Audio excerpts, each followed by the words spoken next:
کشمیر کی تاریخ کا مطالعہ ہے اور اس وابستگی ہے اس سارے جدوجہد سے،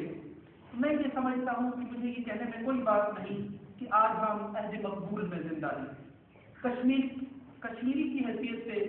ہم عہد مقبول میں سانس لے رہے ہیں۔ 1984 سے پہلے ایک اور عہد تھا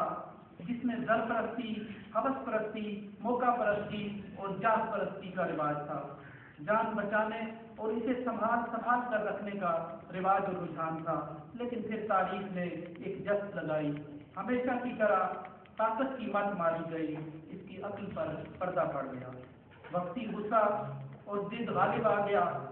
کہ وطن کی فضاؤں سے دور تہاڑ جیل میں ایک قیدی بے آسرا اور بے خانماں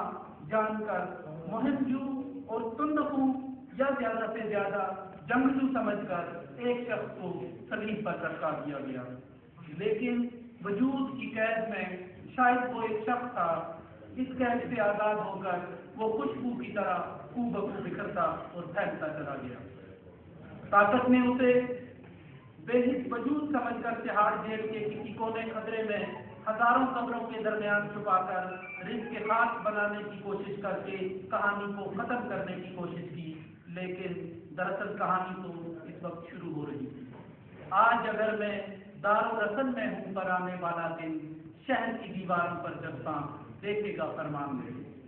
مقبول بٹ کو شہید کیا گیا تو کشمیر پر ایک سکوت طاری تھا، لیکن میں اسے سکوت نہیں سکتا کروں گا، کیونکہ جب یہ سکتا ٹوٹا تو کشمیر ایک انقلاب سے آشنا ہو چکا تھا۔ طوفان کی آمد سے پہلے ماحول دو طرح کی کیفیات اور اثرات کا سامنا کرتا ہے، یا پرندے چہچہاتے ہیں، شور محشر برپا کر دیتے ہیں، یا پھر طوفان سے پہلے کی ایک خاموشی اور سکوت ہوتا ہے۔ مقبول بٹ کی پھانسی کے وقت، ان کی شہادت کے وقت جو سکوت ہمیں بالخصوص کنٹرول لائن کی دوسری طرف نظر آتا ہے وہ سکتا تھا، وہ طوفان کی آمد سے پہلے کی خاموشی تھی۔ 1984 کے بعد کشمیر کے رنگ ڈھنگ ہی بدل گئے، ایک تبدیل شدہ معاشرہ سامنے آیا جس میں جان کو بچا کر رکھنے کی بجائے قربان کرنے کا کلچر غالب تھا۔ اس وقت سے آج تک کشمیر اور کشمیری اسی تبدیل شدہ ماحول میں زندہ ہیں۔ اس تبدیل شدہ عہد کا نام اور اس کا حوالہ مقبول بٹ ہے۔ یہ الگ بات کہ ہم اس انقلاب کو نہ سنبھال سکے، ہم نے اس انقلاب کو خراب کیا، لیکن یہ کسی کا، میں ایک بات اس کاغذی تحریر سے ہٹ کے بھی آپ سے گزارش کروں کہ ہمیں بالکل کانفیڈنٹ رہنا چاہیے کہ یہ کسی کا درآمد کردہ، کسی کا برآمد کردہ انقلاب تھا۔ ہمیں اس بات کا انتظار نہیں کرنا چاہیے، نہ ان موشگافیوں میں پڑنا چاہیے کہ جب ہماری اسلحہ ساز فیکٹریاں لگیں گی، ان فیکٹریوں سے میڈ ان کشمیر فیکٹری کا بنا ہوا یا میڈ ان فلاں کسی تنظیم کا بنا ہوا اسلحہ جب ہمارے ہاتھ میں آئے گا تو وہ اس اسلحے سے ہم جب جدوجہد کریں گے، جب گولی چلائیں گے تو وہ جنگ آزادی ہوگی۔ ہمیں کلیئر ہونا چاہیے کہ ہمیں اسلحہ کون دیتا ہے، ہم کس کا اسلحہ استعمال کرتے ہیں، ہماری مدد کون کرتا ہے، یہ ثانوی بات ہے۔ کوئی اپنے مفاد کی خاطر ہماری مدد کرتا ہے تو عیاں ہوتا جا رہا ہے، کیونکہ کل تک ایک مائنڈ سیٹ ہوتا تھا اسلام آباد میں کہ ہم کشمیریوں پہ احسان کرتے ہیں۔ امان اللہ خان کو اگر اکاموڈیٹ کیا جاتا تھا تو بہت بڑا احسان کیا جاتا تھا، کسی بھی کشمیری کو، مظفر آباد کے کسی کشمیری کو، سیاستدان کو یا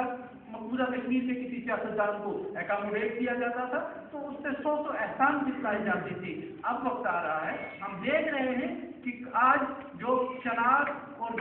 کشن گنگا پہ کبڈی جب یہ کھیلیں گے امن کی آشا کے نام پہ تو پھر اندازہ ہوگا کہ کون کس کے لیے اہم تھا، کون کس پہ احسان کر رہا تھا۔ وہ کہ ہمارے لوگوں نے اپنے وطن کی آزادی کے لیے قربانیاں دی، اس کو سربلند کرنے کے لیے قربانی دی، تاریخ کا دھارا موڑنے کے لیے قربانی دی، لیکن بہرحال کسی نہ کسی کو ہماری جدوجہد سے، ہماری اس جو دباؤ ہم نے رکھا تھا اس سے فائدہ پہنچ رہا تھا، اور اب یہ بات عیاں ہوتی جا رہی ہے کہ کون کس پہ احسان کر رہا تھا۔